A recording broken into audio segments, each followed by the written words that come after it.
నమశంకరాయ.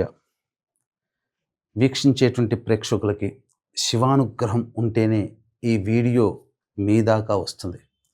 ఎందుకంటే 100 మహాశివరాత్రులలో పరమేశ్వరుని పూజిస్తే ఎంత పుణ్య ఫలితమో ఇప్పుడు మనం చెప్పుకోబోయే రోజున ఒక్క రోజున ఆ పరమేశ్వరుని పూజిస్తే అంత సమానమైన పుణ్య ఫలితం మనం పొందుతాం. అదే మహాశైవాఖ్య యోగము. ఆరుద్ర నక్షత్రం, సోమవారం, కృష్ణపక్ష చతుర్దశి తిథి కలిసినటువంటి రోజు 13 జూలైన వస్తుంది. ఈ రోజు మనం మిస్ అయ్యామా 2053లో వస్తుంది. అది మిస్ అయితే 2070లో వస్తుంది. కావున ఈ అవకాశాన్ని ఎవ్వరూ మిస్ చేసుకోకండి.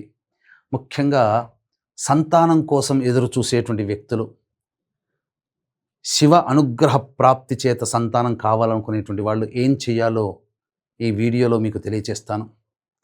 ఆ రోజున మన పీఠమాధ్వర్యంలో అరుణాచలంలో కానీ శ్రీకాళహస్తిలో కానీ మీ జాతకరీత్యా కలుగు విద్య, వివాహ, ఉద్యోగ, దాంపత్య, అనారోగ్య సమస్యల నివారణకి, అలాగే మేష, మిథున, కర్కాటక, సింహ, కన్య, వృశ్చిక, ధనస్సు, కుంభ, మీనరాశిలో జన్మించిన వారికి ఇప్పుడు ప్రజెంట్ కాలసర్పదోషంలో కాలం జరుగుతుంది.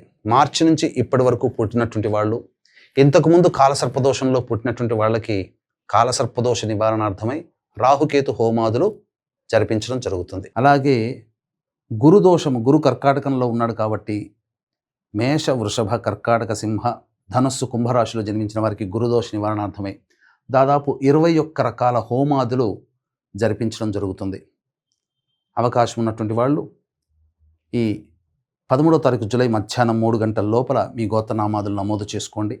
4 గంటలకి కార్యక్రమం ప్రారంభమవుతుంది. ఇక చక్కటి సంతానం కాదలిచినటువంటి భక్తులు ఎవరైనా కానీ, శివప్రాప్త సంతానం కావలసినటువంటి వాళ్ళు మామిడి పండ్ల రసముతో ఈశ్వరుడికి అభిషేకము జరిపించి బీజా ఫలములు, జామకాయ, దానిమ్మకాయ ఇలాంటి బీజా ఫలములు స్వామికి నైవేద్యంగా పెట్టి, ఆ నైవేద్యంగా పెట్టినటువంటి ఫలాన్ని ఆ స్త్రీమూర్తి భుజించాలి. తప్పకుండా చక్కటి శివానుగ్రహం చేత సంతానం కలుగుతుంది అని చెప్పడంలో ఏమాత్రం సందేహం లేదు. కార్తీక మాసం కల్లా మంచి వార్త వింటారు. అవకాశం ఉంటే మీ కోరిక నెరవేరడం కోసం సర్వదోష నివారణ పూజలు, హోమాలు అరుణాచలంలో కానీ కాళహస్తిలో కానీ మన పీఠం ఆధ్వర్యంలో జరుగుతున్నాయి. మధ్యాహ్నం 3 గంటల లోపల గోత్రనామాదులు నమోదు చేసుకోవచ్చు.